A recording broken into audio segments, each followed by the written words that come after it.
Hey guys, welcome to Catholic in America. Today we are discussing what happens to a society when we get rid of our Judeo-Christian values. What fills that void? More specifically, we'll be talking about, in that void, is there a growing trend in America and in Western civilization of a growing influence of satanic values, which are coming in and subverting and replacing our own values? So could it be Satan?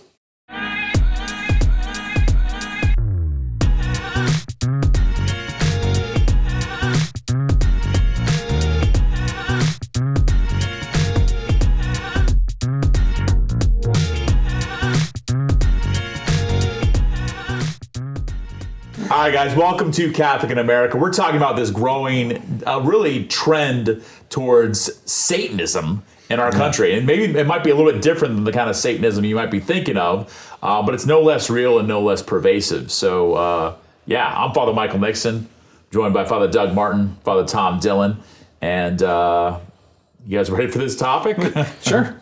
Yeah. Let's do it, man. Let's go. All right. Okay. So when people hear Satanism, probably what's sort of the first thing that they're thinking of? If what would spur this on for us? We read an article recently. Someone was freely talking about being part of a satanic temple, and we got a lot of thoughts on this sort of thing. So maybe the first thing that kind of comes to mind maybe is the 1980s kind of Satan scares Backwards messages in music, Dungeons and Dragons. I think Stranger Things had some episodes on that recently. Right. I don't know if that's kind of been would be your immediate thought on this. Yeah. Wearing a red like robe and going around acting like Satan and maybe some sort of worship particular to that. I think the idea comes across when you hear Satanism of actual worship of Satan himself. I think that's one of the first things I've thought of or heard of.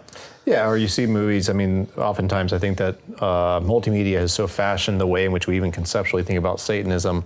So you see like movies from the 1980s, 1990s, movies about like demonic cults, satanic cults, people seeking power and therefore they're worshiping.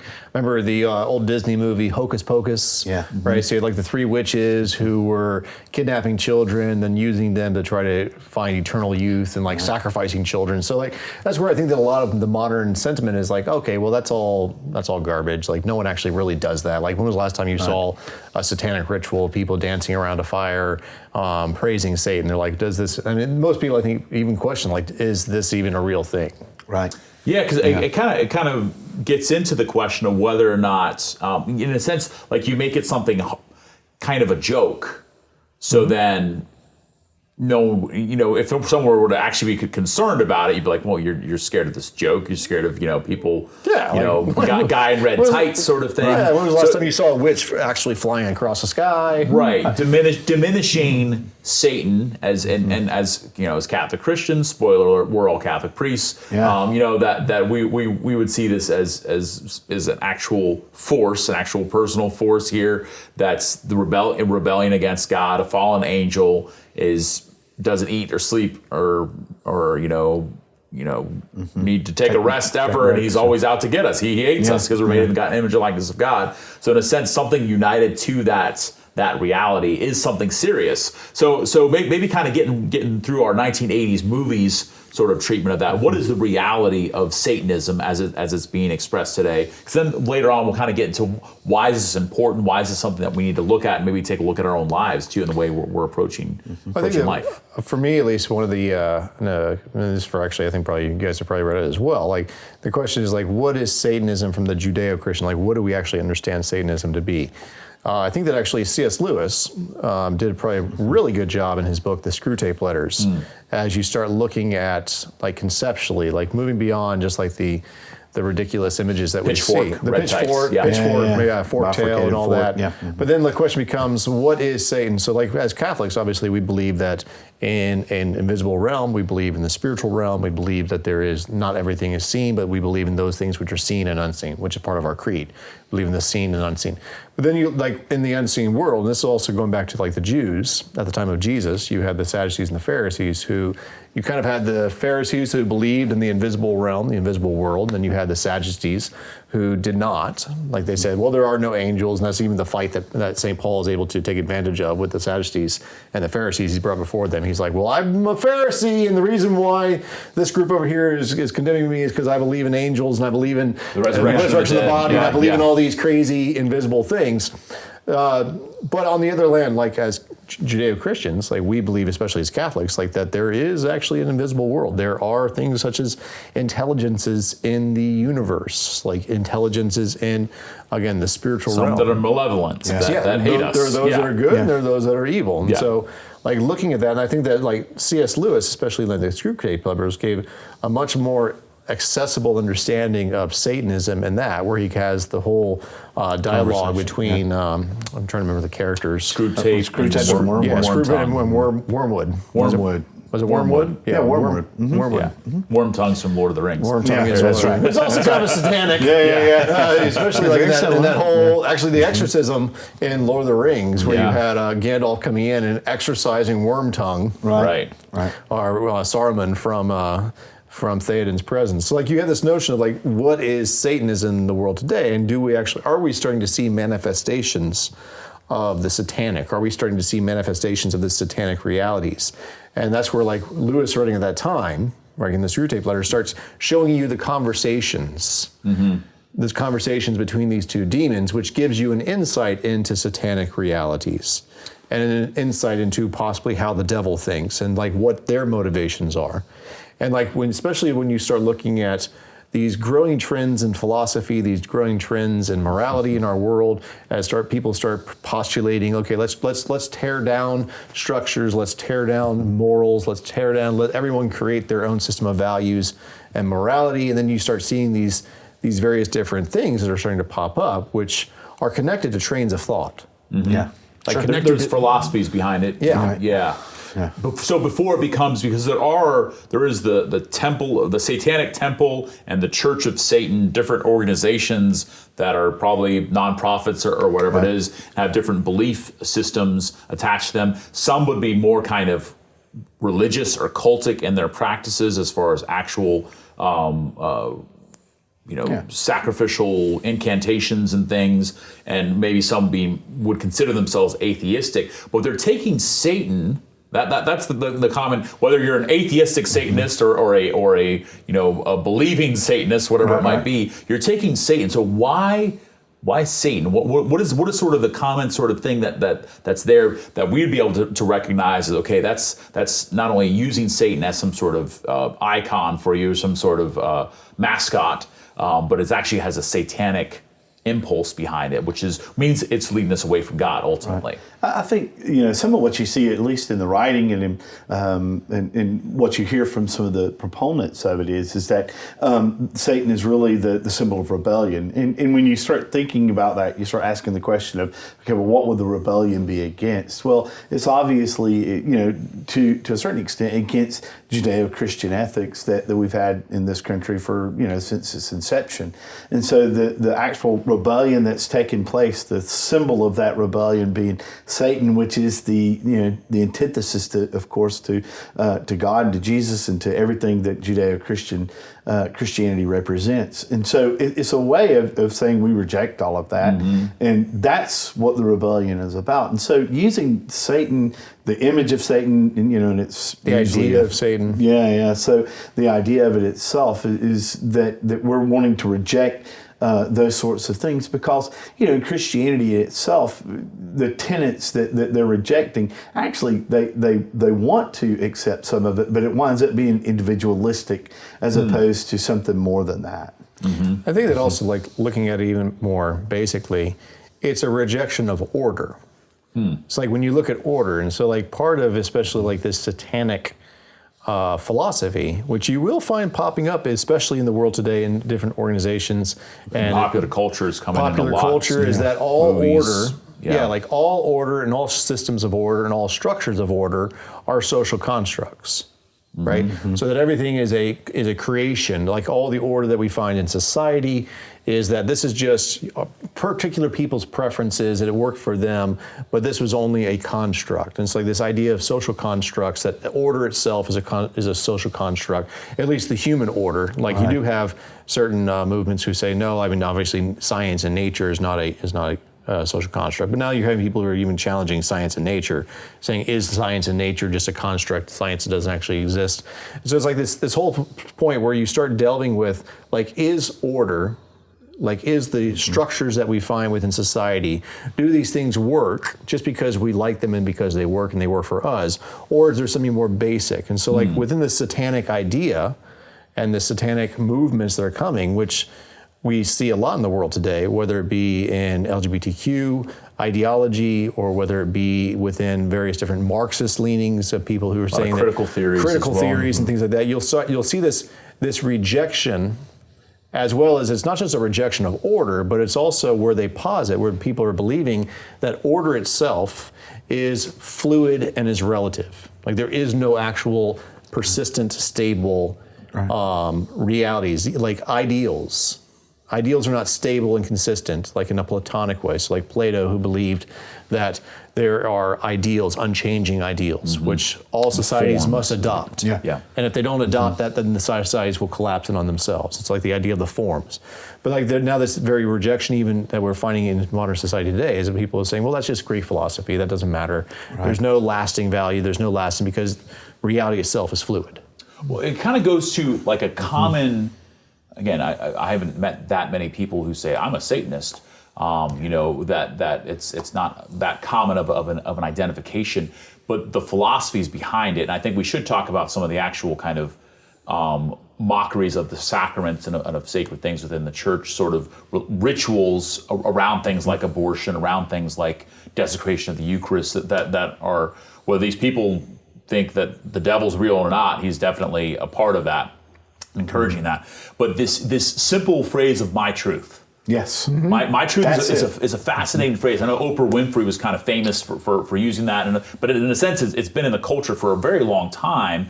But I don't think anyone's saying that. It's like this is my satanic principle, my truth. But in a sense, it's this divorced from something greater than myself. It's the world according to me. It's the epitome of that line attributed to Satan of I think it's from Milton. I shall not serve. I will not serve. I mean that in a sense. Yeah, better to reign in hell than to serve in heaven. Yeah, exactly. And there's something kind of profound about that's really.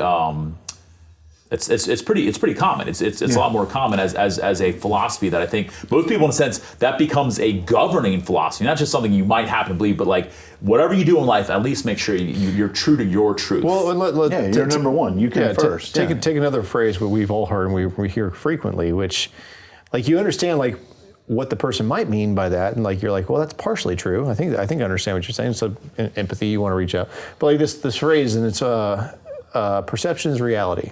Yes. Right? So perception, like my perception is my reality, your perception is your reality. And then like it's this whole notion is that like perception, which is knowledge, like the way in which we perceive knowledge, reality and knowledge, that's what creates my reality. But then the question is there anything larger outside your reality? Is there anything larger outside perception? Is there any common ground that we actually stand on? But then, like, for some people, like, you understand, like, obviously you perceive things, I perceive things, and like we might perceive things differently. But then the question is there actually a reality? So, but objective and subjective. I mean, that's objective really and subjective, absolutely. Yeah. But there's a growing scary trend among people who are not just talking about, okay, well, obviously we have different perceptions on things, but then the question becomes, no, that we have different realities. Right. Like you live in your reality, I live in my reality, and there's nothing connecting us together anymore. Right. So that kind of gets into even the word for diabolical comes from the division. It's a word that comes from this split, and there's something about that I think that's inherently it's against unification. It's against sort of like a communal understanding of our humanity, of our identity. So we live in an era of rabid individualism, in a sense that and at the same time, people like trying to find their identity within certain titles and things too. So it's an interesting sort of dichotomy within that. But even maybe that's part of the split as well. That like at all costs, I cannot be a part of what my parents were a part of. I cannot be a part of what my community, the community I grew up. Think of movies today, and we can get into maybe other examples of this, of satanic kind of principles, maybe not with a capital S, but definitely philosophically, this constant, and it happens in almost every kid's movie, where it's like my parents don't understand me, my society, my culture, whatever it is, I need to transcend that. And I become a hero by transcending it, by basically saying, like Satan to God, I will not serve. Very rarely is there something like, oh, you're a good person because you did what you were told. And even though it was difficult to do it, you did the right thing. Like within that, it's like, in a sense, that's very rarely, I'm trying to even think of like an example of that happening. And it's pretty rare within film or within books or definitely any sort of the young adult kind of film. Maybe more in the military industry. Films and stuff. Yeah. Maybe within military films. Yeah. And even in that, it say. almost has to kind of like, you kind of have to almost make the superior officers kind of a bad guy. Right. And you'll see this happen a lot of times where films will come up and like he went against his officer, what his officers told him to do and did this. Instead, it's like you go back to the officer's like, no, that's what we told him to do, and he did it. It's almost like we have to kind of create that tension within that of rebellion. You see it also in some of these, in some of the TV shows, even the comedies and some of the lighthearted TV shows. Some of them are on channels that are for children, where the father, who's supposed to be the authority figure, is portrayed as a bumbling idiot. And usually the mother's the one who has it together and keeps the family together and keeps the dad going, even though he can't really keep up. He can't really keep up with his own thoughts. Or lots of times the mom and the dad are portrayed as bumbling idiots, while the kids are the ones who actually get it. And so you're seeing everything from the kid's perspective, and the parents are these authority figures who really don't know what's going on. And then there's even some of these shows where there's no parents. I mean, they had 2 or 3 shows that went on for years where there was a nanny that was there watching the children, and not necessarily the show The Nanny, but other ones as well, where they were there with the children. They were kind of replacing the parents even.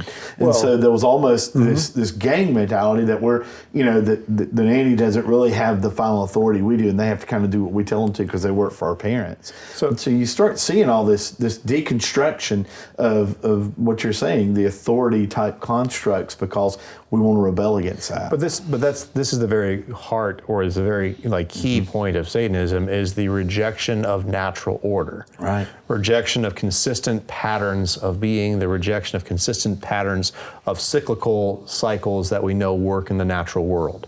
So like the family itself, like in Satanism, there's a rejection of the family, because the family unit, which has mother, father, child, which is the biological unit, which without which we wouldn't have the propagation of the human extinction level event. But it's a rejection of the natural order, and it's also, but another principle of Satanism is not just the rejection of the order, but oftentimes the inversion. Yeah. So it's also like when in the Black Mass, which is it's a mockery, and it's like a mockery of the Eucharist, mockery of the Mass, but it's also like you oftentimes have signs and symbols which are commonly understood, which are then inverted. So it's like that's why the cross will be inverted and gone upside down. And so then it's taking the most cynical outlook on a position, and it's like taking the most cynical, darkest, where there's no trust, and then you just take this popularly understood symbol or sign, you invert it through cynicism and through mistrust, and then you criticize it in a sarcastic, funny, prideful, jeering way, which is why most modern day where we'll find in society today, where you'll find a manifestation of something which looks disturbingly satanic, is in the mockery, the jeering, the sacrilege of various different articles or of objects or of ideas where people will make fun. And that's kind of like the whole point of Satanism to a certain extent, is the joke. Making a joke of reality, making a joke of the common family, making a joke of religion, making a joke of philosophy, making a joke that everything you do. And the problem is with Satanism, there's always a hint of truth. Yes. It's always the distortion. There's a sliver of truth, which is why people are like, well, that's partially true, what they're saying. Some priests are disgusting, and some family units are broken. You're like, you can't tell that person that their perspective is not wrong. is not right. But that's what I'm saying. But the person's perspective, the cynicism, the darkness, that's where you start seeing where, especially when patterns of order, patterns of being, like the family unit, religion, even the idea of God himself, like God and a belief in goodness. Like there's no goodness. There's nothing good. Everything is a mix and a blend between bad and good and evil. So like in that rejection, in that inversion of especially natural patterns of order, you'll find like the manifestation of, are we seeing the ultimate rebel who wants to create his own reality? So I think it's important for us to kind of maybe give some concrete examples of this that we've seen. Obviously, whenever anyone's watching this, you can probably look into society and see this. This doesn't mean that everyone who listens to this song or watches this show or does this is now a Satanist or is now possessed by the devil. But in a sense, it's important for us to recognize what is the philosophy behind this, because it begins to give us a sort of a sense of this. I think probably, an example, we were reading an article that was discussing it by Jonathan Pajot, who's a great thinker up in Canada, and who does a lot of great work with this. And he was talking about the new music video, and it was new at the time, it's not new now, of Lil Nas X, who's someone who basically weaves satanic symbolism into most of his music, his persona. I don't know anything about the man personally. I don't know what his beliefs are. But in a sense, the shocking and absurd and turning everything on its head, that then becomes totally self-referential. And so as his music and his music videos and everything becomes a turned in on himself, a self-satisfying, a self-pleasuring, even self-sexualization. It's a very self-serving, and then coupling that with images of the devil, images of inverted crosses, or images that are troubling, that are kind of, it's almost kind of like a teenager trying to make his parents mad. This sort of like, what can I do that's really going to get people thinking about it? And again, I'm talking about it right now, so maybe that's his mission accomplished. You wanted Priest to talk about this on his show, but in a sense, whether he's clever about it or not, or whether he's sincere about it or not, that there's something within that is satanic, that is, like you said, tearing down what is good, which is the order. Even sexuality itself is the love between the man and the woman that God has created, that brings forth life, which there's something so beautiful and profound about that. The more that we can tear that away, I think the more we're kind of giving into that sort of mentality. But even when you have videos like that, then the question also becomes, why do people find this appealing? Like, obviously not everyone finds it appealing. Like some people look at it and they're repulsed, they find it repulsive, disgusting, and it's just like disgust, which is actually the natural response to when you see things which are absurd or abhorrent. Or even disinterest. Yeah, or disinterest. But that's the whole thing, is like, there's a lot of people who find this interesting. So like then the question becomes, what is that speaking to? And what I think it's speaking to, and the reason why there's such now a rising interest, is because it does answer a question of the problem of evil. Like people who have experienced evils, especially when they've experienced evils from supposed places in society that they were supposed to be protected or loved. Right, authorities. The family, whatever, like religion. Religion. So you have sexual abuse crisis within religion at large, especially, we've had it within our own Catholic faith, obviously.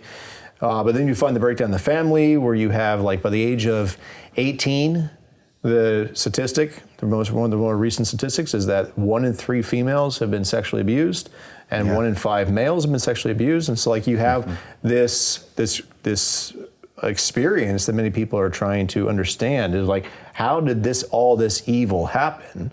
Especially when this evil was done to me by someone who was greater or larger. Yeah, it's supposedly good. And supposedly good. Yeah. So then it becomes, part of my rejection of that, or part of my processing of that, can be, in a sense, to invert the whole thing, to tear the whole thing down, because maybe that's kind of the only way to make sense out of, because to be hurt by someone who's supposed to love you and care for you, to be abused in that way is so shockingly absurd. Your mind can't wrap itself around it. It's trauma in the deepest sense. So in order to make sense of it, this becomes a philosophy that kind of pushes itself into those places as well. Say, like, well, I can make sense of this for you. It's actually it's all corrupt. It's all evil. Right. And like, so really the only way to protect yourself from it is to live in this way that sort of takes control and power and domination over what you and can. create your own safe, create your own safe place, create your own safe reality, where you are protected from all the external forces which threaten to overwhelm and to annihilate you. So it's like this, and so there's this notion where it's this complete self holding on, and trying to find some semblance of stability in the midst of chaos. Well, especially if chaos is a person's experience. On the other hand, if a person has no experience of suffering, no experience of trauma, no experience of pain, like that's also why these things look absurd. But on the other hand, when people have an experience of suffering, of pain, and things like that, these things become more enticing in trying to answer the question of how do I find stability in the midst of all of this disruption. Right, and that's the reason why you see so much push for change, for change of all those social constructs that we've found, supposedly found comforting, that people who haven't been traumatized in that way do find comforting, like government. I mean, one of the tenets of some of the satanic stuff is that freedom of the will is paramount. It's more important necessarily than the social constructs that have been there. And so, like, governments and laws and rules all need to be changed at some point to fit the need of the individual, more so than we should support these things because they're right and they're true and they're good, even if they've been abused or even if they've been used in an inappropriate way. And so to change those things, so like you were saying, inverting, to change those things, to make those things different, to make those things work for the individual more so than for the common good of the society itself. I mean, one basic principle of satanic ideology is do what thou willst. Yeah. Like, do what you want. Like, do what thou wills. Find happiness in this life insofar as you can. And don't allow anyone to take your happiness from you. The old Sheryl Crow song, if it makes you happy, it can't be that bad. Correct. Right. So it's like, and so obviously from like a Greek way, we're like, well, that sounds like hedonism. But for a person who's trying to find stability and things like that, but when you find like, do what thou wilt. So if you think about that, that's the I. It's the exact opposite of the Our Father, right? Yeah. God, your will be done on earth. Someone greater than me, that your will be done on earth as it is in heaven. Versus this is my, and it's the I. It's the glorification of the self, and oftentimes linked to reasons why people want to glorify themselves and hold on to themselves. Yeah, there's something very attractive about that. Particularly if my will never gets done because everyone else's will is happening. So in a sense, to be told, when is like, it my turn? Yeah, when is it my turn to be like, this is it, and this is how you claim it. When that's coupled, and this is maybe kind of the if this is dark enough, kind of the even darker side of this, with occult practices. So I think that is something, there's a reason people are taking the name Satan. It's not just merely an idea. It's not, and there are occult practices. There are practices of black masses and spells and because you can be rebellious without all that. Right, exactly. Yeah, sure. You could just be someone who just likes to, like to be a rebel. Drink beer and do donuts in the parking lot or whatever, and you can be a rebel. You don't have to take Satan as your leader with that. But in a sense that coupled with that, because part of those, whether they believe in the supernatural or not, are united to that power is found through this. Power is found through this energy, this force, this quasi, mock sacramental activity that's allowing me to live. That I can be I can do my own thing. I can do what I want to do because I'm linked to this thing. Right, and it's not just, it's easy to say this is an individualistic thing, that it's just something that we do from ourselves, but it seeks that order around it itself, though, and that's where it starts to become even more and more twisted, because my will is not just for me, it's for other people as well, and so I'm looking to make society the way I want it, so that it like you said, so that it serves me to a certain extent. And even if someone doesn't say that really is kind of where this goes. But you actually hear people say that. I'm number one. I'm going to do what I want to do. I'm going to put myself first. I've heard people say that quite a bit. And, they wouldn't necessarily call themselves satanic, but the idea of that comes from that sort of ideology. It is demonic to say that it is all about me and not about us, not about more than me. Well, because it's also that's also another principle in kind of the satanic mindset to say to himself is that I'm right, and everyone else is wrong. Yeah. And so it's like I'm right, and there's actually a perverse justice Actually, even all the angels themselves are agents of justice. And so like there's this perverse justice where I will bring about my justice in the world. It's also where there's in the sense of seeking out for justice, but in the justice, and this is one of the marks of the satanic versus the godly, there's always an us and them mentality. Versus from the divine understanding of justice, from God's understanding, the Judeo-Christian understanding of justice, it's not an us versus them, but justice is only found in harmony. So like, for instance, if you go back to the days of creation, like on the first day of creation when there was one, like in God created on the first day of creation, there's a unity and a oneness. On the second day of creation, where you have the creation and the separation between the sky and the earth, or the skies and the waters, there is a kind of an opposition. Right, on that second day. It's actually when you have the second day of creation, in that opposition, you find conflict. And it actually doesn't say in the second day of creation that it was good.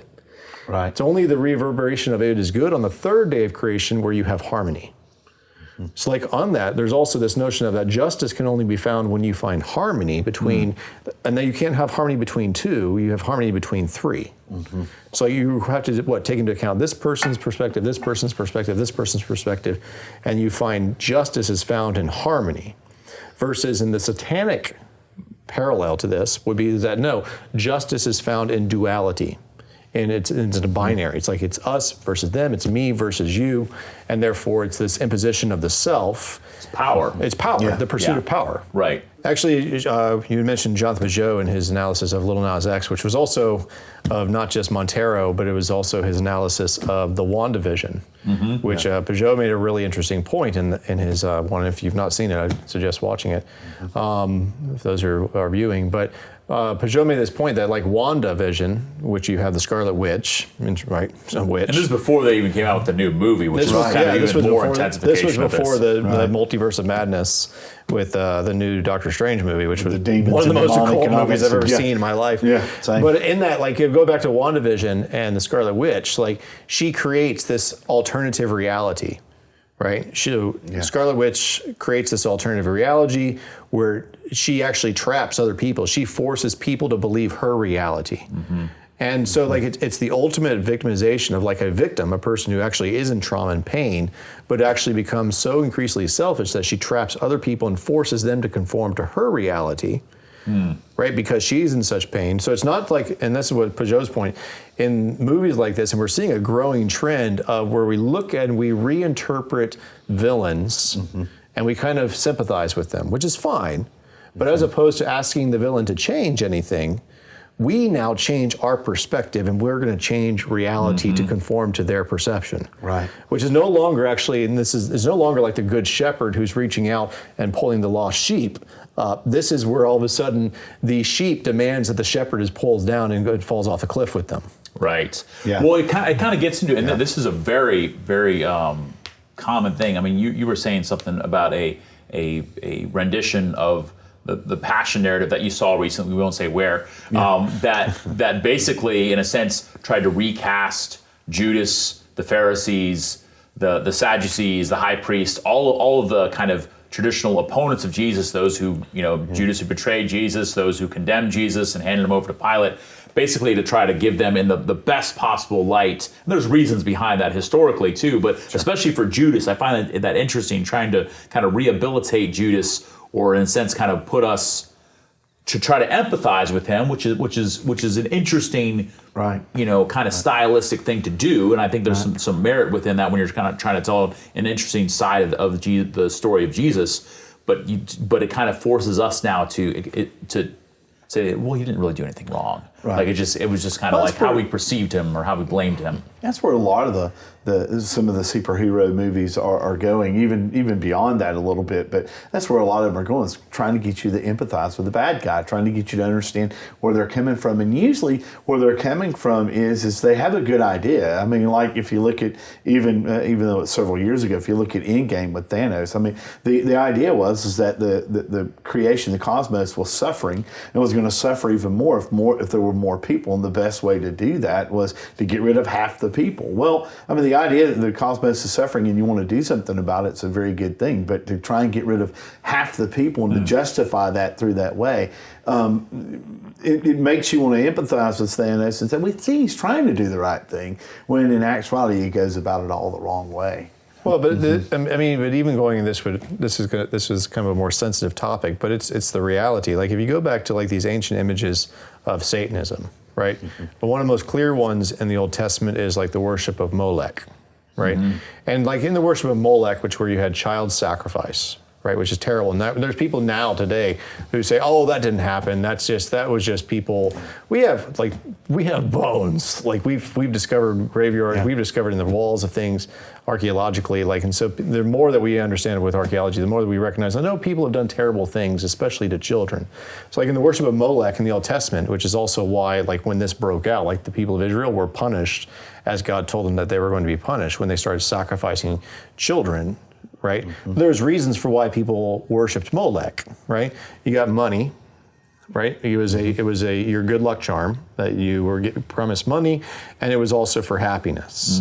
And so like in that, there was if I give the god or this god Molech my firstborn, then he will likewise give me more children, and it's also for wealth. It was also that the firstborn, it's like you have this weird stuff that when you look at things like that, but it's also like one of the reasons for why the worship of Molech is so demonic and so satanic is because it is the complete inversion of the family. No longer does the father and the mother take care of the needs of the child and feed them from their own bodies, but now they will feed upon their children for wealth, for prosperity, and for things like this. And so it's the ultimate rejection of God's plan for parents loving and taking care of the child and feeding them from their own. Now they feed upon their child.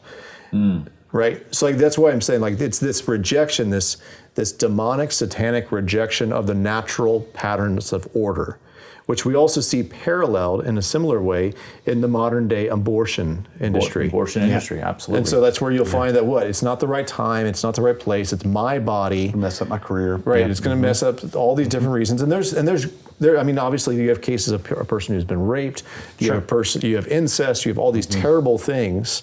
And so it's oftentimes rooted in trauma, rooted in pain, right? But you still have this rejection of the natural order, which brings about the same consequence, which is the destruction of the family. A multi-billion-dollar industry. And I think that it is important, to actually recognize that individual persons who've gone through the trauma of abortion, God loves you, wants to heal you, He wants to forgive you. All that is so true.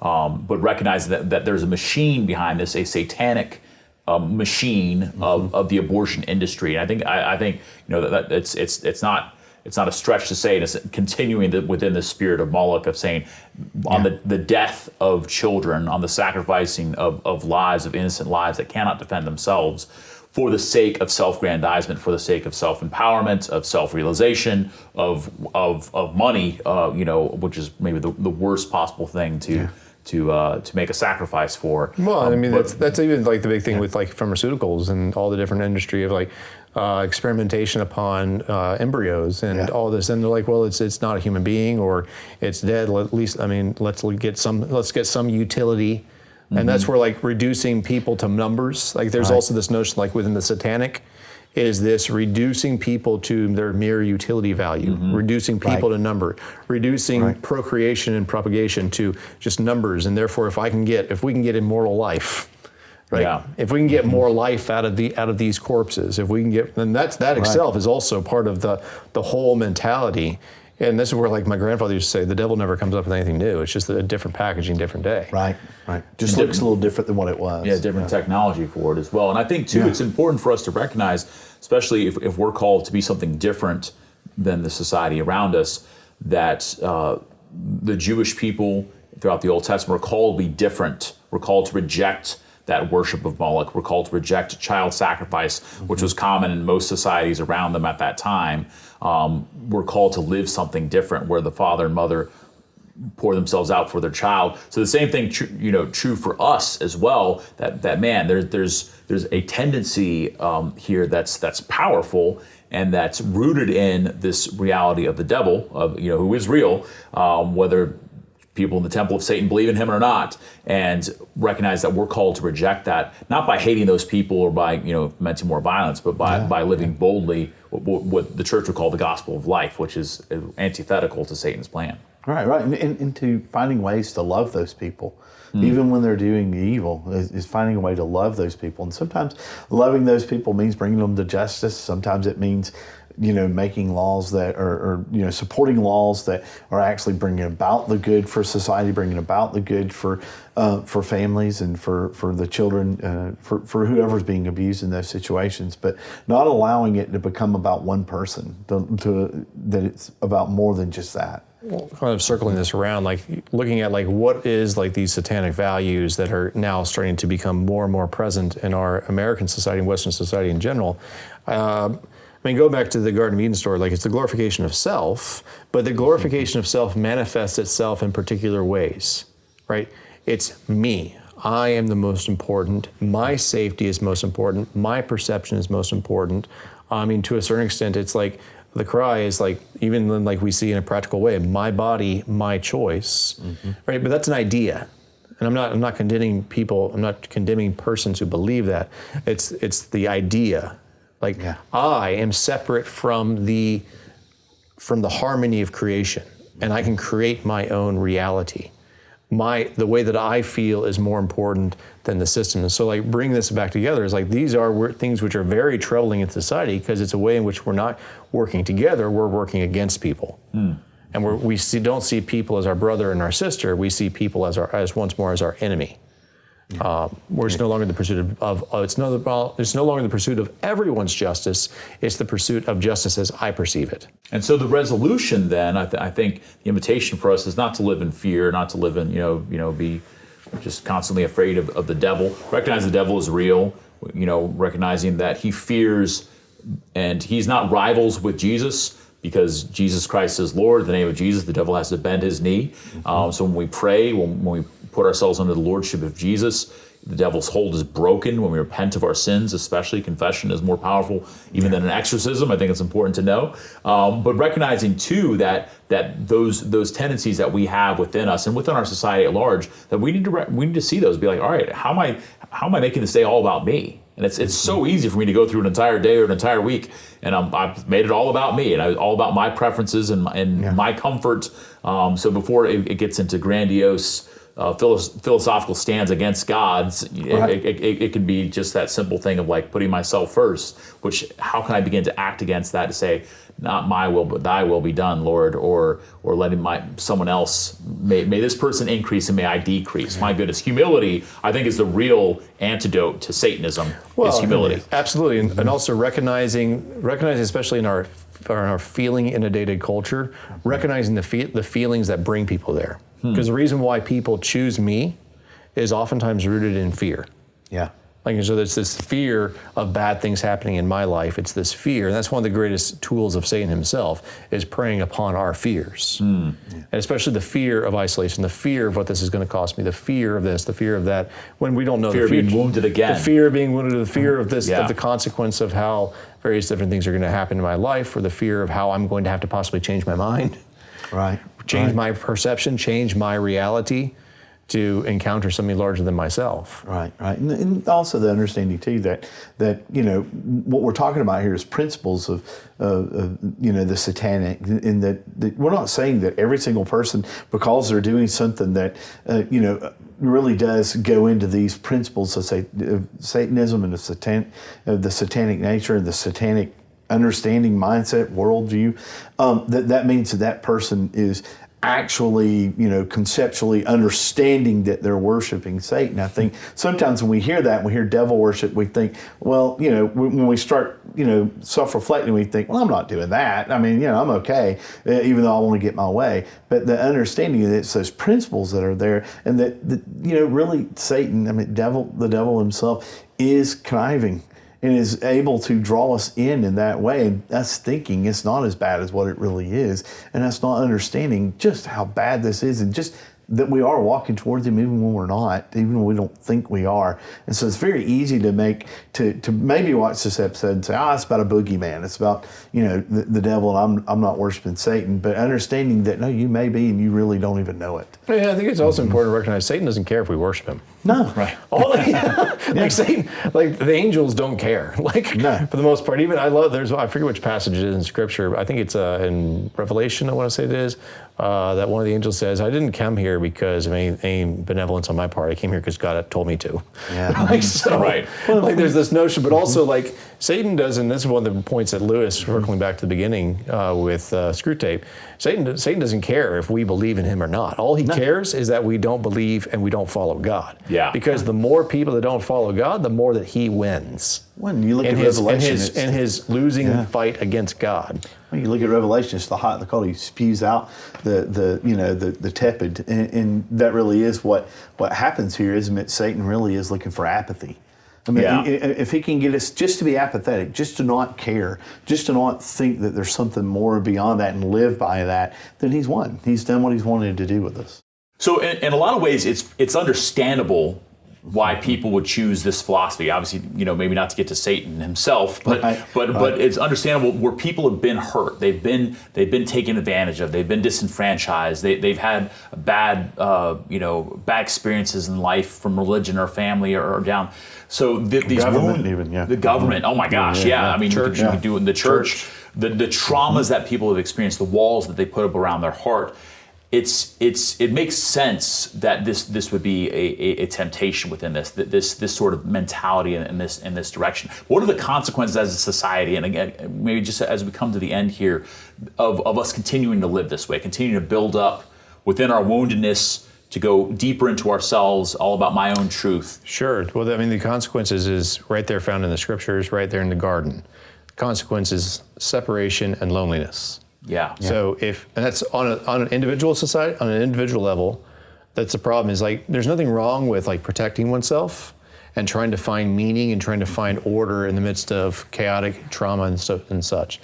But the problem becomes if we continue moving down these pathways of thought, on an individual level, it's going to further isolate people from community, separate them from the environment, separate them from reality itself, where they can no longer distinguish between actual reality. That's why today now we're finding manifestations of biology even, which is being rejected, which is one of the clearest realities, and yet now, no, this could be rejected. So it's going to lead people to isolation from reality itself, where an isolation where a person's going to become more and more lonely. And on the larger level, if this happens as a pattern within our society, it's going to lead to only more isolation of groups of people, of individuals at large, and we're going to find ourselves even more fractured and more at war, which is itself satanic. Is that the consequence of the satanic thought is war, brother against brother, Adam, Abel and Cain, who were at each other's throats. Yeah. Right. And that's why, Jacob and Esau. The solution to this is a rejection of the cynicism and a rejection of lies and a turning towards a higher power. Which is that at the end of the day, we can't solve this problem ourselves, and that's the problem that I think that we have as Americans and as human beings. Is that well then the question becomes, what's the fix? How are we going to solve this? How can I legislate this? How can I legislate this? How can we give me a new philosophy, give me a new this? And we are not capable of solving this problem. Mm-hmm. But if we turn to a higher power, if we turn to God, if we turn back to God, if we turn back to order, which is traumatizing and scary for a person who on one of the smaller levels has to turn back to a power that is greater than themselves. That's why most people are like, hell no, I'm not going to do that. Right. But at the end of the day, there is no other option. Mm-hmm. The only option to be saved is to turn to God and to recognize that there is a God. And maybe we've heard that He's loving, but actually to trust that maybe there's more to God than I realize. Well, and really the answer is in what the rich young ruler and what many asked Jesus, what's the greatest commandment, And He says to love God and to love our neighbor as ourselves. I mean, that's where we actually find true happiness. That's what God really does want for us, is happiness. That's why He created us. He didn't put us here for torture. He didn't put us here to have miserable lives. He put us here for happiness, and that happiness comes in service. That happiness comes in love, and let's face it, love is not some thing that you can do individually. Love is sacrifice. Love is putting the other's good before your own, and putting the other thing before your own. And so sometimes there's hurt that comes with that. There's lots of hurt that can come with that, but it's also where we find true happiness. I think it's also we have to reject the Great Commandment, which is torn in half. Yeah. Which is that I can love my neighbor without God. Right. Like, so it's the love. It's humanism. It's atheist humanism. It's I can love my neighbor, and I don't need to be taught how to do that. Right. I can love humanity, and I don't need God. Right. But see, like, if we don't need God, we don't need someone to teach us what love is. That's right. I can define what love is. And so there has to be a rejection of looking at the reality of what happens when people try to love without God. And when we try to love without God, we turn the earth into a living hell. Right. And we become trapped And in that's Satan's those two actual things realm. are both there. Love God, love my neighbor as myself. They both have to be there. And one without the other really does turn us in on ourselves. It's a great, testimony, I think, to the truth of the gospel when we look at the wounds of this age, of the increase in anxiety, the increase in depression, the increase in loneliness, the increase in isolation, in self-harm that so many people are struggling with, and people that are struggling with here. And I just want to say a word of encouragement for anyone who's struggling with that, to have people in your life, to have community, even if you haven't quite make your way back to church, to have people who care for you and love you and want the best for you, which is what the church is really at its core. We've all been wounded by that, by members of the church that haven't lived it well. But man, the reason the Lord gives us the church, He gives us a family, because He wants us to know love and wants us to be loved, especially in those places where we've been broken before. And can I say too, I think the invitation for those that are watching, for all of us, is the life that Christ has for us, the life of faith, is being part of a family, having a God who is our Father, who loves us, being part of the hierarchy of being and of values and of goodness and truth and beauty, living for something greater than yourself. It's the best. Like, it's just a great way to live. Like, I mean, I live it imperfectly, and I repent every single day. But my goodness, what a tremendous adventure and grace it is to not be enclosed on my own woundedness, my own trauma, my own hurts and pains, and my own truth, but to be opened up to truth Himself, which is really, really amazing. That's that's always the invitation, is that we get to live that. So to turn from that, so wherever you are. To turn from that and turn back towards the Lord, and to know that He loves you and He's got a great plan for your life. So, guys, thanks for talking about this challenging topic today. Thank you all so much for listening, for tuning in, for supporting us. Please check us out on Patreon if you'd like to support the work we do here at St. Dominic Media, and for all of us here at Catholic in America. Thanks. We'll see you next time. God bless.